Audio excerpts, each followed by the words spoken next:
بسم اللہ الرحمن الرحیم عن ابن عباس رضی اللہ تعالی عنہما وعنہ یروی قال قال رسول اللہ صلی اللہ علیہ وسلم من رأى من اميره شيئا يكرهه فليصبر فإنه من فارق الجماعة شبرا فمات فمیتة جاہلیہ۔ اس پر بات چل رہی تھی کہ اجتماعی جو نظم ہوتا ہے مسلمانوں کا، ریاست کا جو اجتماعی نظم ہوتا ہے، اس کی اجتماعیت کو باقی رکھنا کتنا ضروری ہے، اور اس کی اجتماعیت کو ختم کرنے کی کوشش کرنا کتنا بڑا گناہ ہے، کتنی سخت وعید ہے اس کے اوپر۔ میں نے 3-4 احادیث کل بتائی تھی، خیال یہ ہے کہ 40 احادیث اس پہ ہو جائیں تاکہ اندازہ ہو جائے کہ جو کچھ ہم مختلف تحریکیں چلاتے ہیں، احتجاج کرتے ہیں، تو یہ احادیث ہمارے سامنے ہو تاکہ ان احادیث کی روشنی میں ہمارا احتجاج ہو۔ حضور اکرم صلی اللہ علیہ وسلم نے ارشاد فرمایا من رأى من امیرہ شیئا یکرہہ، جو شخص حکمران سے ایسی چیز دیکھے جو ناپسند ہو، غلط اقدامات حکمران کر رہا ہے، یا امیر سے حکمران مراد ہے۔ ایک تو جماعت کا اپنے درجے کا امیر ہوتا ہے، کمرے کا امیر ہوتا ہے، تبلیغی جماعت کا امیر ہوتا ہے، معتمم بھی امیر ہوتا ہے۔ سفر میں 3 آدمی بھی جا رہے ہوں تو بھی ان کے لیے حکم ہے کہ وہ کسی کو امیر سفر مقرر کریں، تو اس کے الگ احکام ہیں۔ جس وعیدیں ہیں وہ ریاست کی جو امیر ہوتا ہے، یعنی حکمران، وہ مراد ہے اس سے۔ اگر حکمران میں کوئی ایسے کام دیکھے جو غلط ہوں، ناجائز ہوں، فلیصبر، تو وہ اس غلط اقدام کی وجہ سے ہتھیار نہ اٹھائے، وہ صبر کرے۔ فإنه من فارق الجماعة شبرا، کیونکہ جو آدمی جماعت سے ایک بالشت بھی الگ ہوا، جو ریاست کی جماعت ہوتی، اجتماعیت ہوتی، وہ اس سے مراد۔ اگر کوئی کسی تنظیم سے الگ ہو جائے، کسی پارٹی سے الگ ہو جائے، کسی مدرسے کو چھوڑ جائے، تو وہ الگ ہے، اس نے جو معاہدہ کیا تھا اس کی خلاف ورزی کی ہے، پورا کیا نہیں کیا، لیکن یہ وعیدیں اس کے اوپر نہیں ہوں گی۔ یہ خاص طور پہ یاد رکھیں، بہت سارے لوگ کوئی تنظیم سے الگ ہو جائے تو اس کے اوپر یہ فتویٰ لگاتے ہیں کہ آپ باغی ہو گئے ہیں، ایسا نہیں ہے۔ فرمایا من فارق الجماعۃ شبرا فمات فمیتۃ جاہلیہ، وہ جاہلیت کی موت مرے گا۔ اس کی اگر موت اسی حالت میں موت آ گئی بغیر توبہ کے، تو کتنی خطرناک وعید ہے۔ دوسری روایت میں یہ ہے کہ جو آدمی من فارق الجماعۃ قید شبر مات میتۃ جاہلیہ، جو آدمی جماعت سے، اجتماعیت سے الگ ہو جائے، علم بغاوت بلند کر دے، مسلمانوں کو جو اجتماعی نظم ہے، ریاست ہے، اس کو درہم برہم کر دے، فرمایا کہ وہ جاہلیت کی موت مرے گا۔ یہ بھی اس کے بارے میں اتنا خطرہ ہے کہ اس کا جو خاتمہ ہے خدا نخواستہ وہ برا ہو۔ دوسری روایت یہی اسی موقع پہ عن ابی ہریرہ رضی اللہ تعالی عنہ عن النبی صلی اللہ علیہ وسلم قال انه قال من خرج من الطاعة وفارق الجماعة فمات مات میتۃ جاہلیہ، جو آدمی طاعت سے نکل جائے، اطاعت سے نکل جائے، یعنی جو مسلمانوں کی ریاست کا اجتماعی نظم ہے اس سے نکل جائے، وفارق الجماعہ، اور جماعت سے الگ ہو جائے، فماتا، پھر وہ مر گیا، تو مات میتۃ جاہلیہ۔ اور جاہلیت کی موت کیسی ہوتی ہے؟ اس پہ کوئی مغفرت کا وعدہ نہیں ہے، بہت بری موت ہے نا۔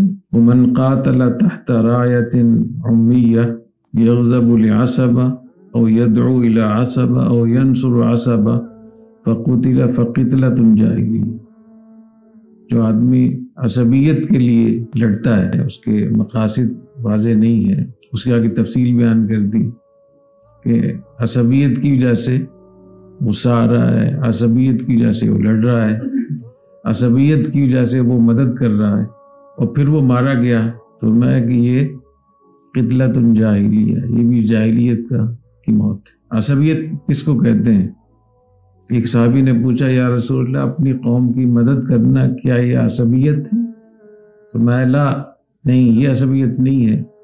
عصبیت یہ ہے کہ اپنی قوم کے ظلم کی مدد کرے، قوم غلط اس پہ ہو، پھر اپنے قوم کی وجہ سے ظلم کی حمایت کرے، قوم کی وجہ سے، یہ عصبیت ہے۔ اگر کوئی آدمی اپنے مدرسے کی وجہ سے یا اپنے خانقاہ کی وجہ سے یا اپنی پارٹی کی وجہ سے ظلم کی حمایت کرتا ہے، غلط کام کی حمایت کرتا ہے، تو اس کا گناہ بھی یہی ہوگا، جاہلیت کی موت کی جو وعید ہے اس پر بھی ہے۔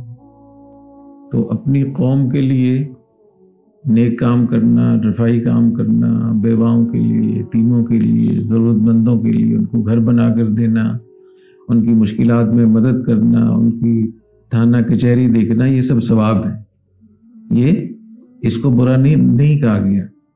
ہاں اگر حق ایک طرف ہو اور قوم دوسری طرف ہو تو پھر اگر حق کی طرف جا رہا ہے تو ٹھیک ہے، اگر قوم کی طرف جا رہا ہے، پتہ ہے اس کو معلوم ہے کہ میری قوم باطل پر ہے، حق دوسری طرف، پھر بھی قوم کی وجہ سے اس کی نصرت کرتا ہے، مدد کرتا ہے، تو یہ عصبیت ہوگی۔ میں اس لیے بار بار کہتا ہوں کہ جس عصبیت پہ اتنی سخت وعیدیں ہیں وہ قومیت اور لسانیت پر تو ہم فوراً سمجھ جاتے ہیں، لیکن اپنی جو اپنے پارٹیاں اور تنظیمیں بنائی وہاں جب یہ عصبیت آتی ہے تو یہ وہاں بھی حرام ہے۔ اگر کوئی دینی جماعت ہے تو وہاں بھی عصبیت حرام، بلکہ یہ زیادہ گناہ ہے، اس لیے کہ جو لسانیت ہوتی ہے، قومیت ہوتی ہے، وہ والی جو عصبیت ہے اس کو تو سب لوگ گناہ سمجھتے ہیں، توبہ بھی کر لیتے ہیں، اس کو لوگ نیکی سمجھتے ہیں، اس سے کہاں توبہ کریں۔ اور تیسری روایت عن عرفجۃ رضی اللہ تعالی عنہ عنہ قال سمعت رسول اللہ صلی اللہ علیہ وسلم یقول ستکون فی امتی حنات وحنات وحنات فمن اراد ان یفرق امر المسلمین وهم جمیع فاضربوه بالسیف کائن من کان۔ فرمایا کہ میری امت میں فتنے ہوں گے، حوادث ہوں گے، یعنی مسلمانوں کا جو اجتماعی نظم ہوگا اس کو خراب کرنے کے لیے بہت سارے فتنے اور بہت سارے حوادث ہوں گے۔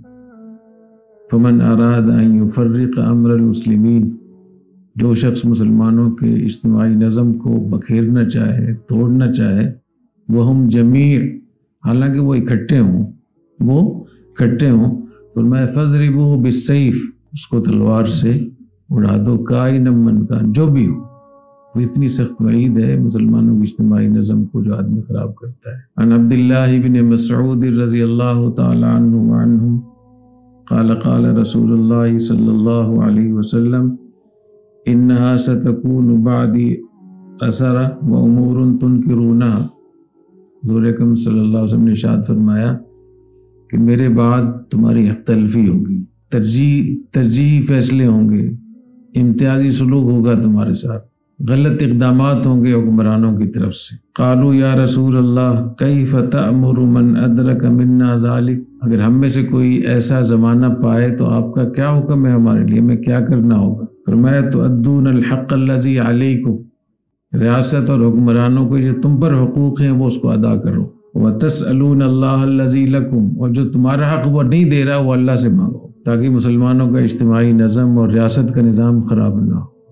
حضور اکرم صلی اللہ علیہ وسلم نے انصار سے فرمایا کہ میرے بعد تمہارے ساتھ امتیازی سلوک ہوگا، ترجیحی سلوک جسے کہتے ہیں، کہ حق کسی کا بنتا تھا، اور فرمایا فاصبروا حتی تلقونی علی الحوض، ہنگامہ نہیں کرنا اس کے اوپر، تم صبر کرنا یہاں تک کہ تم مجھ سے حوض کوثر پہ ملو۔ اتنی اس کی اہمیت ہے مسلمانوں کے اجتماعی نظم، اور اس کی وجہ یہ ہے کہ جب مسلمانوں کا کسی بھی ملک کا اور ریاست کے جب اجتماعی نظم خراب ہوتا ہے، وہاں فتنے ہوتے ہیں، انارکی پھیلتی ہے، تو ایک غلط اقدام کی وجہ سے یا 10 غلط اقدام کی وجہ سے اگر آپ وہاں قیام کرتے ہیں، خروج کرتے ہیں، اس کے بعد جو انارکی فتنہ پھیلے گا تو 100 اور خراب ہو جائیں، 100۔ اب دیکھ لیں، عراق میں دیکھ لیں، شام میں دیکھ لیں، لیبیا میں دیکھ لیں، یمن میں دیکھ لیں، سوڈان میں آج کل کیا حالات ہیں، صومالیہ میں دیکھ لیں، اور 20 سال افغانستان میں کیا ہوا، کتنی بڑا نقصان ہوا، کتنے حوادث ہوئے۔ وعن نبی ہریرہ رضی اللہ تعالی عنہ قال قال رسول اللہ صلی اللہ علیہ وسلم قال من کری من امیری شیئا فلیصبر فإنه من خرج من السلطان شبرا مات میتة جاہلیہ۔ تو سلطان کے لفظ سے معلوم ہوا کہ تبلیغی جماعت کا امیر مراد نہیں، اس کی پابندی کرنی چاہیے، کیونکہ اس کی پابندی اس معاہدے کی وجہ سے، جب آپ کسی بھی تنظیم میں، پارٹی میں، کسی مدرسے میں داخل ہوتے ہیں تو آپ ایگریمنٹ کرتے ہیں، یا زبانی کرتے ہیں کہ میں آپ کی اطاعت کروں گا، آپ کی بات مانوں گا، یا آپ لکھ کر سائن کرتے ہیں، جیسے یہاں مدرسے میں آپ لوگ داخل ہوئے نا، کچھ سائن کیا ہوں گے نا آپ لوگوں نے، یا عرفاً، کبھی زبان سے ہوتا ہے معاہدہ اور کبھی لکھ کر ہوتا ہے اور کبھی عرفاً ہوتا ہے۔ المعروف کالمشروط، جو چیز عرف میں آ جائے وہ ایسی جیسے شرط لگائی گئی۔ تو اگر کسی مدرسے میں اس کا انتظام نہیں ہے کہ انہوں نے کوئی فارم بھی نہیں دیا ہوا اور آپ کی زبان سے بھی کچھ نہیں کہلواتے، تو عرف یہی ہے کہ میں مدرسے میں داخل ہو رہا ہوں تو یہاں کے اصول و ضوابط کو مانوں گا۔ تو یہ جو وعید ہے مات میتۃ جاہلیہ، جو حدیث ابھی میں نے پڑھی ہے، من کری من امیری شیئا فلیصبر فإنہ من خرج من السلطان شبرا مات میتۃ جاہلیہ۔ اس میں پتہ چل گیا کہ وہ جو پچھلی حدیث میں وعید تھی وہ امیر سے مراد سلطان تھا۔ تو دونوں لفظوں میں فرق بھی ہے، ایک ہے مات میتۃ جاہلیہ، وہ مر گیا اسی حالت میں بغیر توبہ کیے تو وہ جاہلیت کی موت مرے گا۔ اور اس حدیث کے الفاظ یہ ہے کہ جو آدمی خروج کرے گا، مسلمانوں کے اجتماعی نظم کو درہم برہم کرے گا، وہ جاہلیت کی موت مرے گا، اس کو توبہ کی توفیق نہیں ہوگی۔ تو اتنی سخت وعیدیں ہیں، اتنی سخت وعیدیں ہیں اس میں۔ وعن ابی بکرۃ رضی اللہ تعالی عنہ عنہم قال سمعت رسول اللہ صلی اللہ علیہ وسلم یقول من اہان السلطان اہانہ اللہ، جو سلطان کی اہانت کرے اللہ اس کی اہانت کرے۔ اور اگر سلطان عادل ہو پھر تو بہت سخت وعید ہے۔ تو اگر سلطان عادل نہیں ہے پھر بھی اجتماعی نظم مسلمانوں کا اس کی اہمیت بھی ہے، اس کی بھی اہمیت ہے۔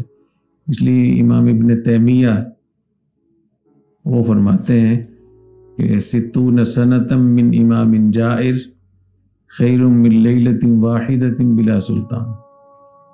مسلمانوں کی ریاست کا اجتماعی نظم ہو اور حکمران ظالم ہو تو ظالم حکمران کے 60 سال یہ بہتر ہیں اس ایک رات سے جس میں مسلمانوں کو پھر کوئی سلطان اور کوئی امیر، کوئی حکمران نہ ہو۔ جہاں جہاں بھی انارکی پھیلتی ہے، فتنے پھیلتے ہیں، مسلمانوں کی اجتماعی نظم خراب ہوتا ہے تو پھر اتنا نقصان ہوتا ہے کہ پھر صدیوں تک اس کو مسلمان بھگتتے رہتے۔ اور فرمایا اسمعوا واطیعوا، بات کو دھیان سے سنو اور اطاعت کرو۔ ولو امر علیکم عبد حبشی، اگرچہ تم پر کسی غلام کو امیر مقرر کر دیں۔ حکمران کے لیے ضروری ہے کہ وہ آزاد ہو، نسب کے لحاظ سے آزاد ہو، یہ شرط ہے اس کے لیے۔ غلام کو حکمران بنانا ٹھیک نہیں ہے۔ لیکن اگر وہ بن گیا قوت کے بلبوتے پر، کسی نے بنا دیا تو اس کی اطاعت پھر بھی لازم ہوگی۔ حدیث شریف صحیح بخاری کی روایت، گورا نہیں ہے حبشی، عبد حبشی، اگر غلام ہو اور گورا چٹا ہو تو یہ بھی تو ایک فضیلت کی بات ہے۔ مجدع الانف، چپٹی ناک والا، اگر کالے رنگ کا ہو لیکن نقش و نگار اور اس کی آنکھ ناک ٹھیک ہو تو پھر بھی ایک فضیلت کی بات ہوتی ہے۔ تو مجدع الانف کا معنی اس کے نقش و نگار بھی ٹھیک نہیں ہے، نسب بھی ٹھیک نہیں ہے، غلام ہے، اور رنگ بھی ٹھیک نہیں ہے، کالا ہے، اور اس کی شکل و صورت بھی ٹھیک نہیں ہے کہ اس چپٹی ناک والا ہے۔ اور مسلم شریف کی روایت میں یہ بھی ہے کہ ان رأسہ زبیبہ، عقل کے لحاظ سے بھی کمزور ہے۔ زبیبہ نے کشمش، سر اس کا کشمش کی طرف پچکا ہوا ہو۔